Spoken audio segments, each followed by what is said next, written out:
Hello all of you. And last lecture पे हमने discuss किया था पार्ट 10।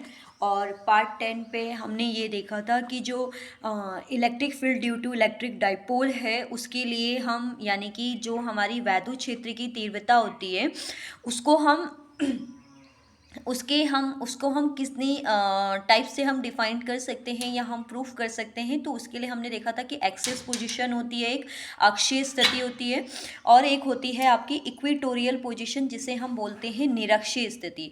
तो लास्ट लेक्चर पे हमने अक्षीय स्थिति पर बात कर ली थी। अक्षीय स्थिति पर जो हमारा एक्सपेंशन आया था वो एक्सपेंशन कुछ इस तरीके से आया था हमारा, ठीक है। अगर हम देखें लास्ट जो आया था हमारे पास वो आया था E vector equals to 1/4πε0 2p/r³। Clear है। इसके बाद हमने ये देखा कि जो E और r³ के बीच में रिलेशन आ रहा है वो किसका आ रहा है, इन्वर्सली प्रोपोर्शनल आ रहा है, यानी कि व्युत्क्रमानुपाती आ रहा है। तो इसके बेस पे हमने क्या करा कि इन दोनों के बीच में ग्राफ क्या होगा, मतलब एक दूसरे के व्युत्क्रमानुपाती है। तो E की वैल्यू को जब आप इंक्रीज करेंगे तो R की वैल्यू क्या होगी, आपके पास डिक्रीज होगी। क्लियर है।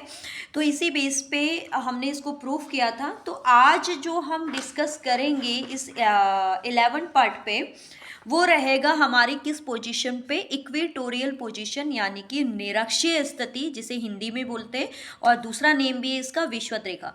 तो याद रखना जो हिंदी मीडियम वाले स्टूडेंट्स हैं ये जो इक्वेटोरियल पोजीशन है ये इसके 2 नेम्स तो मैंने यहाँ पर मेंशन कर दिए हैं कि निरक्षीय स्थिति है, विषुवत रेखीय स्थिति है। तो इसके काफ़ी नेम हैं, अलग अलग बुक्स में आपको हिंदी में अलग अलग नेम्स मिलेंगे। बट अगर हम इसकी इंग्लिश में नेम की बात करें तो इसका इंग्लिश में एक ही नेम होता है, इक्वेटोरियल पोजीशन। तो बेस्ट भी ये रहेगा आपके लिए कि आप क्या करो, इक्वेटोरियल पोजीशन ये आप अपने माइंड पे रिमाइंड रखो, ठीक है। तो आज हम इसकी निरक्षीय स्थिति को देखते हैं। निरक्षीय स्थिति क्या है तो केयरफुली तरीके से आप यहाँ पर देखेंगे, ठीक है। पहले लैंग्वेज देखते हैं, उसके बाद मैं आपको अच्छे से फिगर इसका ड्रॉ करके दिखाऊंगी आपको, ठीक है। तो इसमें हमारे पास क्या है, ध्यान से अगर हम देखें तो वैद्युत द्विध्रुव की निरक्षीय स्थिति पर वैद्युत क्षेत्र की तीव्रता, E वेक्टर का मतलब होता है वैद्युत क्षेत्र की तीव्रता, ठीक है। तो यहाँ पर क्या है, लैंग्वेज अगर हम देखें, suppose an electric dipole A be made up of 2 charges of -q and +q। तो हमें पता है कि जो हमारे पास एक इलेक्ट्रिक डाइपोल होता है, वैद्युत द्विध्रुव होता है, उस पे 2 चार्ज आपके होते हैं, एक होता है -q और एक होता है हमारे पास +q। क्लियर है। एंड इसके बाद हमसे बोला गया है, क्या बोला गया है यहाँ पर कि एक small distance 2l between them, और इनके बीच की डिस्टेंस क्या है 12। तो अगर जिसने इससे पहले का लेक्चर नहीं देखा है तो वो लास्ट लेक्चर पे ध्यान से देखेंगे। इससे पहले का जो लेक्चर था वो था हमारे पास वैद्युत द्विध्रुव और वैद्युत द्विध्रुव आघूर्ण, यानी कि इलेक्ट्रिक डाइपोल और इलेक्ट्रिक डाइपोल मोमेंट, ठीक है। तो उसके बेस पर अगर हम इसको देखें तो हमने वहाँ पर ये पढ़ा था कि हमारे पास क्या होते हैं, 2 चार्जेस होते हैं जो एक दूसरे से एक पर्टिकुलर डिस्टेंस, जिसे हम उस पर्टिकुलर डिस्टेंस को बोलते हैं 12 पे प्लेस किए जाते हैं। और ये कहाँ पर हैं आपके, सिचुएटेड कहाँ पर, वैक्यूम पर हैं। That the point P is situated on the right bisector of dipole AB at a distance r metre from its mid point. तो मिड पॉइंट से वो क्या है, r डिस्टेंस पे है। क्लियर है। और उस डिस्टेंस को यहाँ पर हमने फाइंड कर रखा है r² + l²। ऐसे ही हम हिंदी में भी ये होगा। देखिए जब मैं इंग्लिश में आपको लैंग्वेज बताती हूँ तो मैं उसका हिंदी मीन्स भी बताती हूँ। तो जो आपके हिंदी मीडियम स्टूडेंट्स हैं वो अगर लैंग्वेज आपको लिखना है तो आप स्क्रीनशॉट्स ले सकते हैं, क्योंकि मैं प्रॉपर वे में आपको यहाँ पर एक स्पेस देती हूँ स्क्रीनशॉट लेने के लिए। लेकिन अगर आपको एक्सप्लेन को समझना है तो उसके लिए मैं आपको इंग्लिश में जब मैं आपका बोलती हूँ, ठीक है, तो उस कंडीशन पे मैं उसको हिंदी मीन्स भी बताती हूँ। क्लियर है। तो अब इस लैंग्वेज के अकॉर्डिंग हम थोड़ा सा डायग्राम ड्रॉ करेंगे और डायग्राम ड्रॉ करने के बाद हम इसको निकालेंगे। क्लियर है। तो यहाँ पर हम देखेंगे कि हमसे जैसा कहा गया है, हमसे ये कहा गया था कि हमारे पास क्या है, एक डाइपोल है। अब हमें पता है, वी नो दैट, हम जानते हैं बहुत अच्छी तरीके से कि जो डाइपोल होता है उसमें पर्टिकुलर हमने इस पॉइंट को नाम दे दिया ए पॉइंट और इस पॉइंट को नाम दे दिया बी पॉइंट। तो इट मीन्स हमारे पास जो डाइपोल है वो क्या है, ए बी हो गया। क्लियर है। फिर हमने इसकी क्वालिटी या प्रॉपर्टी पढ़ी है कि ये माइनस की इसकी जो डायरेक्शन होती है वो नेगेटिव टू पॉजिटिव होती है। तो मैंने ए पॉइंट पे माइनस क्यू चार्ज को प्लेस किया और बी पॉइंट पे प्लस क्यू चार्ज को पॉइंट प्लेस किया। ठीक है।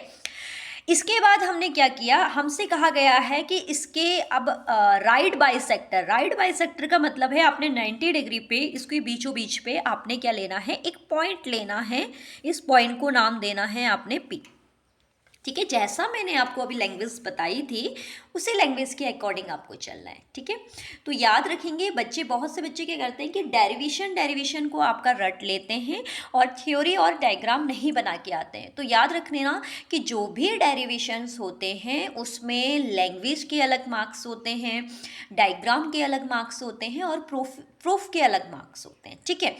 तो इसको ध्यान में रख कर ही हमने सब करना है। तो सीधी बात है, जैसा ही हम आपका फिगर ड्रॉ कर रहे हैं वही तो आपको लैंग्वेज में लिखना है। आपने क्या लिखा है, ए बी एक डाइपोल है, माइनस क्यू प्लस क्यू, और इसी के राइट बाइसेक्टर पे हम राइट बाइसेक्टर पे एक डिस्टेंस इसको चलो ले लेते हैं, ये आर डिस्टेंस पे इस पॉइंट को आपने प्लेस किया है। क्लियर है, आर डिस्टेंस पे। लेकिन हमें डिस्टेंस क्या चाहिए होती है फॉर्मूले के अकॉर्डिंग, उस चार्ज से उस पर्टिकुलर उसके पॉइंट्स की डिस्टेंस। तो ये डिस्टेंस हमें फाइंड करनी पड़ेगी और बी से इस पॉइंट की डिस्टेंस ये फाइंड। अगर हम देखें तो ये राइट बाइसेक्टर है और ए बी डाइपोल की जो टोटल लेंथ होती है वो टोटल लेंथ कितनी होती है आपको पता है, 2L होती है। क्लियर। तो इट मीन्स ये वाली साइड आपकी L होगी, ये साइड भी L होगी, इतना तो है। अब ये राइट बाइसेक्टर है तो उसका मतलब 90 डिग्री। तो इस ट्रायंगल को लो या इस ट्रायंगल को लो तो इसमें हम पाइथागोरस थ्योरम को अप्लाई कर सकते हैं इजीली। ठीक है।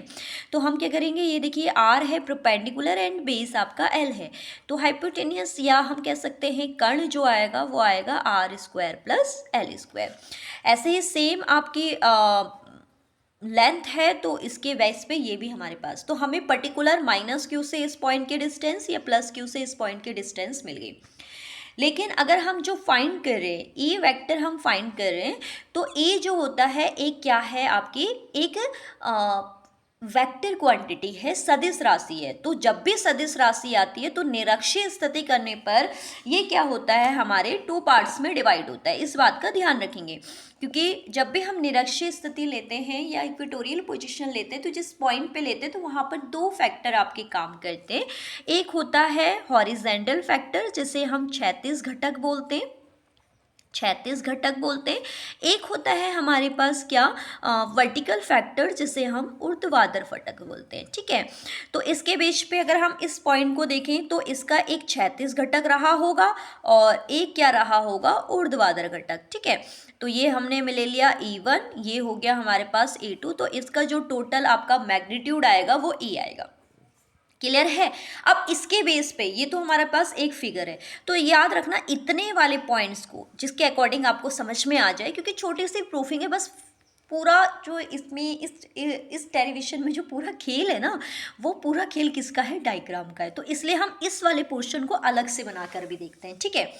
क्योंकि देखो फिगर समझ में आ गया तो समझ लो प्रूफ अच्छे से समझ में आ जाएगा आपको। ठीक है। तो हमने क्या करा, वही मैंने एक लाइन, वही सिंगल लाइन ले ली। चलिए ठीक है। तो ये सिंगल लाइन ले ली मैंने जो हमारे पास थी। क्लियर है। तो यहाँ पर हमारे पास कौन सा पॉइंट था, पी पॉइंट था। क्लियर। अब मैं इस पी पॉइंट को देखूँ तो इसके वर्टिकल फैक्टर्स भी होंगे और एक हॉरिजॉन्टल फैक्टर्स भी होंगे। ठीक है। तो हॉरिजॉन्टल फैक्टर्स को मैं अलग से आपका डिनोट कर देती हूँ। ठीक है। वर्टिकल फैक्टर्स तो आपने कर लिए, हॉरिजॉन्टल फैक्टर्स को अगर हम देखें तो ये कुछ इस टाइप से होगा। समझ में आ गया। ठीक है। तो ये वाला पॉइंट हो गया हमारे पास, क्या होगा ये पॉइंट, E1 साइन थीटा। ठीक है। और इस पॉइंट को दे दिया मैंने name E2 sine theta. Clear है। तो मतलब ये जो लाइन ड्रॉ हो रही है ये E2 की है और ये जो लाइन ड्रॉ हो रही है ये E1 की है। बट ये वाला जो फैक्टर है वो फैक्टर अगर हम देखें ये फैक्टर अगर हम देखें तो ये फैक्टर हमारा क्या रहा होगा, ये फैक्टर है हमारे पास E1 cos थीटा, ठीक है, आपका हॉरिजेंटल फैक्टर, और ये वाला हो जाएगा हमारे पास E2 cos थीटा। तो अगर मैं इन देखो ये वर्टिकल फैक्टर्स तो क्या हैं, एक परपेंडिकुलर आपका ड्रॉ कर रहे हैं तो एक दूसरे को कैंसल आउट ईजिली कर देंगे ये। तो अब हम क्या करेंगे, इसको फाइंड करने के लिए हम इसके इस फैक्टर्स की बात करेंगे। अब अगर मैं इसका और फैक्टर देखूँ तो ये है E1 cos theta and second है E2 cos थीटा। तो अगर मुझे टोटल निकालना है तो मैं इसका मैग्नीट्यूड फाइंड कर सकती हूँ। तो मैग्नीट्यूड फाइंड करेंगे तो ये जो मैग्नीट्यूड होगा टोटल E, ये क्या होगा E1 cos theta plus E2 cos theta. Clear है। तो हमें इस पॉइंट पे टोटल इंटेंसिटी तो फाइंड करनी होती है, टोटल वैद्युत क्षेत्र की तीव्रता ही तो फाइंड करनी होती है। ये टोटल कितना आ गया, E equal E1 cos theta plus E2 cos theta. Clear है। तो डायग्राम आपको अच्छे से समझ में आना चाहिए, ठीक है। तो ये जो ये वाला पोर्शन था ना, इस पोर्शन को मैंने अलग से बना दिया, आप भी आप एग्जाम में ऐसे ही बना के आएंगे। अब यहाँ पर एक चीज़ ध्यान से देखना, अगर ये एक रूम है सपोज, ठीक है, अब मैंने यहाँ पर किसी वायर को ओपन रख दिया तो इसका मतलब यहाँ पर ओवरऑल करंट फ्लो होगा, तो हर पॉइंट पे इंटेंसिटी क्या होगी, सेम होगी। तो इससे मैं ये कह सकती हूँ, अगर मैं इसी इक्वेशन को लूँ, अगर हम प्रूफ करें इसको, तो प्रूफ करने के हिसाब से अगर मैं इसको देखूँ तो हमारे पास जो आएगा वो क्या आएगा, जो हमारे पास टोटल E आया वो था E1 cos थीटा और प्लस का E2 cos थीटा। क्लियर है। तो अगर हम देखें तो हमें पता है कि हर पॉइंट पे इंटेंसिटी क्या होगी, सेम होगी। तो इस बेस पर हमारे पास क्या आएगा कि किसी कहीं पे भी अगर हम लें, कोई भी एरिया लें, तो वहाँ पर इंटेंसिटीज़ जो होती हैं वो क्या होती है, सेम होती है। मतलब मैं E1 को भी प्लेस कर सकती हूँ E, और E2 की जगह पे भी प्लेस कर सकती हूँ E को, ठीक है। ये टोटल को हम E डैश ले लेते हैं। तो अगर मैं यहाँ पर अप्लाई करूँ तो E डैश जो आएगा E1 की जगह पे भी E आ जाएगा, E cos थीटा, और E2 की जगह पे भी E आ जाएगा, यानी कि E cos थीटा। तो अगर मैं इसको सॉल्व करूं तो सॉल्व करने पर हमारे पास E डैश की जो वैल्यू आएगी वो क्या आएगी, 2E cos थीटा, ठीक है। अब हमने सिर्फ वैल्यूज रखनी है, ठीक है। तो वी नो दैट, हम जानते हैं, क्या जानते हैं कि किसी भी पॉइंट पे जो इंटेंसिटी ऑफ इलेक्ट्रिक फील्ड होता है वो कितना होता है, वो है हमारे पास 1/4πε0 Q over r square. R होती है किसी भी चार्ज की उस पॉइंट से डिस्टेंस जहाँ पर हमें इलेक्ट्रिक या इंटेंसिटी फाइंड करनी है, ठीक है। तो Q आप चार्ज कोई भी ले सकते हैं, लेकिन अगर मैं डिस्टेंस देखूँ, यहाँ पर अगर मैं डिस्टेंस देखूँ तो इस -Q चार्ज से P तक की डिस्टेंस भी आपकी r square plus L square का स्क्वायर रूट है, और प्लस से भी यहाँ पर गए।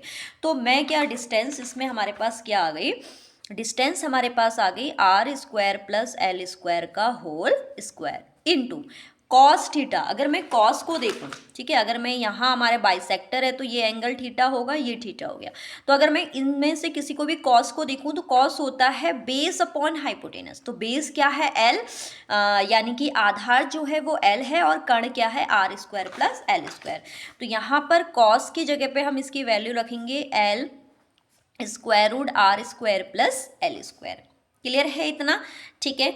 अब हम इसको थोड़ा सा सॉल्व करेंगे। तो यहाँ पर आपने एक स्टेटमेंट पढ़ा था, क्या स्टेटमेंट पढ़ा था, अगर आपको ध्यान होगा तो आपने स्टेटमेंट पढ़ा था, बिकॉज क्या होता है हमारे पास पी, जो इलेक्ट्रिक डाइपोल मोमेंट आपने पढ़ा था, P पढ़ा था Q इंटू 2L, किसी भी एक चार्ज और दो चार्ज के बीच की डिस्टेंस, स्मॉलेस्ट डिस्टेंस। तो इस बेस पे हम क्या कर सकते हैं, इस 2Q और L इनकी जगह पे हम क्या आपका प्लेस कर सकते हैं, P। तो ए डैश की वैल्यू हो जाएगी हमारे पास, ये आ गया P और ये हो गया 1/4πε0।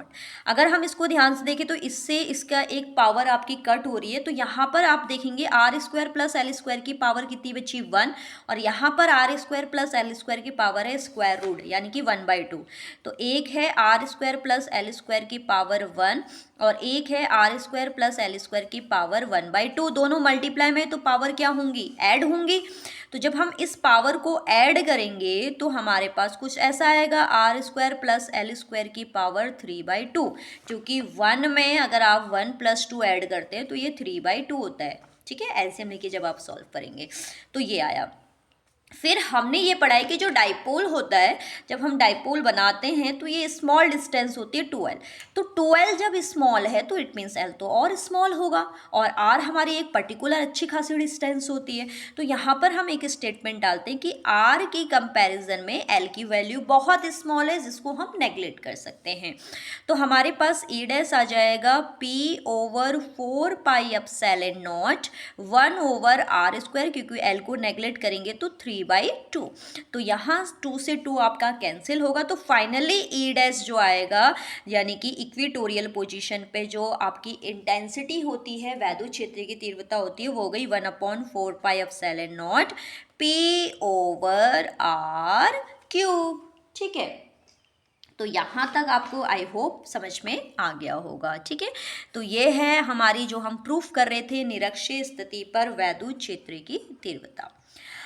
अगर हम, ये तो है हमारा सिंपल, अगर मैं यहाँ पर, ठीक है, ठीक, अब हम इससे आगे क्या करेंगे कि अगर हमारे पास क्या है कि अगर मैं वेक्टर नोटेशन ले लूँ, यहाँ पर क्या ले लूँ, यहाँ पर वेक्टर नोटेशन। वेक्टर नोटेशन का मतलब होता है कि वेक्टर फॉर्म अगर आप ले रहे हो तो वेक्टर फॉर्म में क्या होता है, देखो निरक्षीय स्थिति पर इफेक्ट पड़ता है। क्या होगा, निरक्षीय स्थिति पर क्या इफेक्ट पड़ेगा अगर हम देखें यहाँ पर, तो वेक्टर नोटेशन जैसे ही हम लेंगे, यानी कि ई वेक्टर जब हम लेंगे तो यहाँ एक माइनस साइन शो होगा, क्योंकि ये रोटेट कर पाएगा, जबकि तो वेक्टर फॉर्म में हमारे पास ये आएगा। ठीक है, तो अगर मैं इससे पहले वाला आपको अगर दिखाऊं, ये ठीक है, ये था हमारा एक्सेस पोजीशन पे। अगर आप एक्सेस पोजीशन पे देखें, सिंपल टर्म में अगर हम देखें तो 2p/r³ है। ठीक, और इसका वेक्टर नोटेशन भी सेम है, क्योंकि हमारे पास क्या है, एक्सेस लिया है, आप इस एक्सेस को यहाँ से यहाँ लो या इससे ये लो तो आपका कोई फर्क नहीं पड़ता। ठीक है, तो उसका वेक्टर नोटेशन मतलब कहने का मतलब है कि अक्षीय स्थिति पर चाहे आप उसका सदिश रूप लो या आपका विदाउट सदिश रूप लो, दोनों ही टाइम में सेम आता है। ठीक है, और देखिए अगर हम अक्षीय और निरक्षीय स्थिति को देखें तो खाली इस 2 का गैपिंग है, यहाँ पर 2p/r³ आया है और यहाँ पर p/r³ है, यानी कि 2 नहीं है बस। ठीक है, लेकिन याद रखना है इसके वेक्टर नोटेशन पे आपका क्या रहेगा, वेक्टर नोटेशन पे एक साइन आप शो करेंगे, यानी कि माइनस साइन आएगा। ठीक है, तो ये माइनस साइन जो होता है वो ये शो करता है आपका, ठीक है, ये आपके पास क्या होगा, वेक्टर साइन जो होगा। यहाँ पर हम देख सकते हैं कि जो ये माइनस साइन है, ठीक है, तो जो ये माइनस साइन है, ये माइनस साइन क्या शो कर रहा है, तो यहाँ पर हम लिख सकते हैं माइनस इज पुट। ठीक है, minus is put because E vector जो है वो क्या है, इज एंटी पैरेलल। कैसा है, एंटी पैरेलल है टू p, मतलब ये दोनों क्या है, एंटी पैरेलल है e और p। तो ये माइनस साइन ये क्या शो कर रहा है कि ये दोनों क्या है, एंटी पैरेलल है या विपरीत समांतर है। ठीक है, तो अक्षीय स्थिति और निरक्षीय स्थिति में एक तो सिर्फ आपको क्या रखना है कि 2 का अंतर है। ठीक है, यहाँ पर अक्षीय स्थिति पर एक्सेस पोजीशन पे 2 आता है, यहाँ पर 2 नहीं है। फिर अगर हम दोनों के वेक्टर नोटेशन की बात करें तो अक्षीय स्थिति पर जो सिंपल प्रूफिंग आती है वही उसकी वेक्टर फॉर्म भी होती है, लेकिन निरक्षीय स्थिति इक्वेटोरियल पोजीशन पे दोनों डिफरेंट होते हैं। ठीक है, अब वही सेम इसका ग्राफ देखेंगे।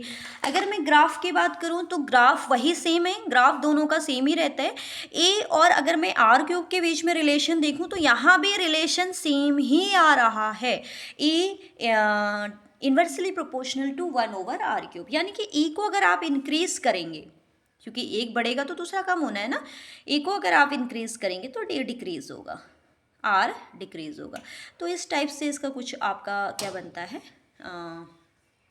ग्राफ बनता है। ठीक है, ये होगा 1/r³ के बीच में रिलेशन। लेकिन हाँ, इसी में अगर आपको एग्जामिनर कंफ्यूज करने के लिए देगा तो अगर आपसे ये कहता है कि ए जो है ए और r³ के बीच में रिलेशन निकालो, तो अगर मैं ए और r³ के बीच का रिलेशन देखूं तो तब ये आपका ये आर क्यूब के बीच में रिलेशन है, अगर 1/r³ करेंगे तो फिर ये आपका डायरेक्टली प्रोपोर्शनल होगा, इस बात का ध्यान रखेंगे, ठीक है।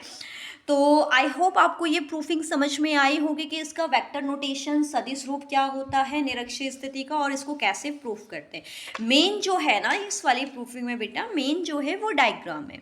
तो ये दोनों डायग्राम अगर आपके एग्जाम में ये प्रूफ आता है तो ये दोनों डायग्राम आपको बनाकर आने हैं, ठीक है। तो आई होप आपको ये प्रूफिंग समझ में आई होगी, और इसके बाद हम इसके नेक्स्ट लेक्चर में चार्ज डेंसिटी को देखेंगे कि कितने टाइप की चार्ज डेंसिटी होती है, ठीक है। और फिर इनसे रिलेटेड हम क्या करेंगे, न्यूमेरिकल्स करेंगे, ठीक है। तो अगर आपको ये लेक्चर्स पसंद आ रहे हैं तो इनको ज़्यादा से ज़्यादा शेयर करिए और अपने प्रॉपर नोट्स बनाइए, क्योंकि ये प्रॉपर नोट्स हैं। अगर आप एग्ज़ाम में इस तरीके से हेडिंग वाइज या ये फिगर्स को लिख के आते हो तो एग्जामिनर कहीं पे भी आपके मार्क्स को नहीं काट सकता, ठीक है। आपके काफ़ी अच्छे मार्क्स आएंगे, ठीक। तो मिलते हैं नेक्स्ट लेक्चर में इसी एनर्जी के साथ, होपफुल, एक अच्छी सी उम्मीद के साथ कि आप बहुत अच्छे से अपनी स्टडी कर रहे होंगे, ठीक है। तो ठीक है, फिर तब तक के लिए हम इसको स्टॉप करते हैं इसी एनर्जी के साथ। नेक्स्ट लेक्चर में बाय बाय।